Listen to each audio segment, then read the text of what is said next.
If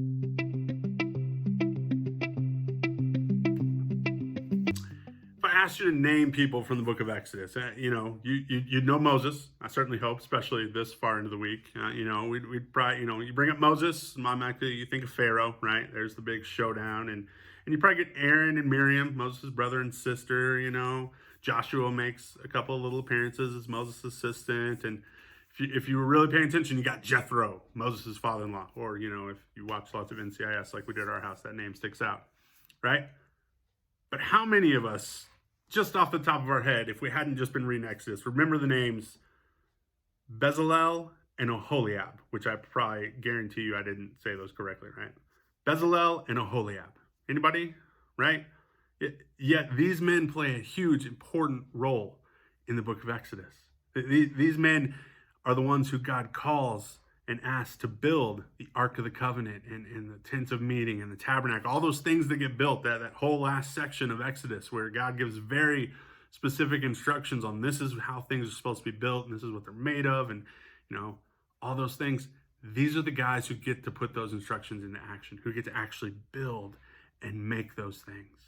And it says two really cool things about them in the book of Exodus. First, it talks about how they've been given skills to do those things. God specifically mentions, like, I have created them. I've given them the ability. They are good at this stuff. They are craftsmen. They know how to build these things. They know how to put them together. They will do a good job. And I've given them those skills for this reason, right? So often we think that, in church, there's some skills that are important, preaching or singing, and there's certain things that we look at and go, oh, see, they have a way to serve. They have something they can do. And yet all of us have been given gifts. All of us have been given talents and abilities. There are so many Bezalels and Oholiabs. There's only one Moses in the book of Exodus. There's only one Aaron, only one high priest. There's two of these guys, and they get told to train even more people. We'll get to that in a second. Because we need all those things. Without, Moses and Aaron are great, but without Bezalel and Oholiab, none of the things that get used in the worship of God would be built. The altar, the Ark of the Covenant, the instruments, all the things that they use for the sacrifices. It's great that Aaron can go in there and do those things and that the people get to watch him offer those sacrifices, but everything he uses was made by somebody else. And those people were just as important, just as vital to being able to worship God. We have a beautiful new tile floor out in the lobby of the church here, that we're, as of the moment of this recording, we haven't quite finished, but we're getting there. We're down to sealing some grout and we're just about done. I can't do any of that by myself.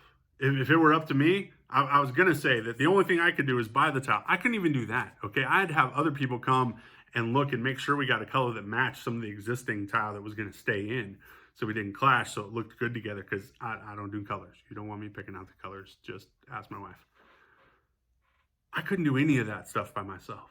I have no ability to do any of that. None. I have a little bit now after watching, right? I've got to be a part of it, and I got instructed on some things, which is the second thing that Bezalel and Oholiab get told to do, right? But I'm so glad that we have people that know how to do those things. The body does not consist of just a couple different parts. The body consists of all different kinds of parts. I love, it's fantasy football season, right? Which means I have way too many fantasy football teams playing way too many of these leagues. But some of the time, it really cracks me up because every week you get little injury notices about guys, right? Like some guy I have a guy this week, he has turf toe. Like, this is an actual legitimate injury. He hurt his toe. There's one little part of his body has some kind of injury, and he might not play this week, which on one hand sounds ridiculous, but if you've ever hurt your toe and tried to walk around, you realize you can't walk around the same, let alone run away from big, scary guys that are going to chase you down on a football field. All these little parts of the body need to work correctly. All these little parts of the body are vital and important for the body to work the way it was meant to work. We tend to focus so many times on just a couple parts that we miss out on the fact that all of it matters. All of it is important. And all of us are a part of that body. All of us do something. All of us have something to contribute, that we are all gifted and we are all called to serve in the body of Christ. See, that's the second thing we see about Bezalel and Oholiab. Yes, they have these skills. God has given them this ability, but he also tells them to teach others to do it as well. In other words, go ahead and start making disciples. Go ahead and start showing people how to serve and how to be a part of this body so that they too can join in.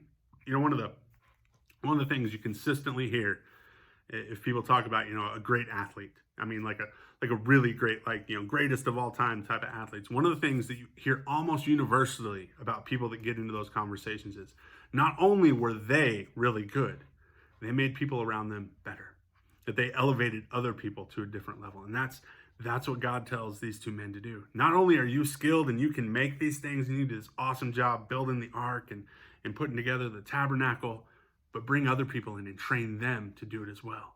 Help them to understand their skills and their abilities so that all of the people can contribute to this, so that all of the people can be a part of the body, because we need everyone. Everyone is called, all of us, no matter our age, young, old, no matter our, how long we've been following Jesus. He's given us some abilities that we can use to contribute. Yeah, we'll learn more and we'll develop those. But we have gifts, we have talents, we have abilities, and we need to be using those. We have something to contribute to the family of God because we're all gifted and we're all called. No, not everyone's Moses, not everyone's Aaron, but Bezalel and Oholiab are just as essential to worshiping God as either of those two. They're just as essential to following him and helping the family to do the same. Same is true for all of us. We all have a part to play. We all have things to contribute. We are all a part of one body. Love you guys. See you soon.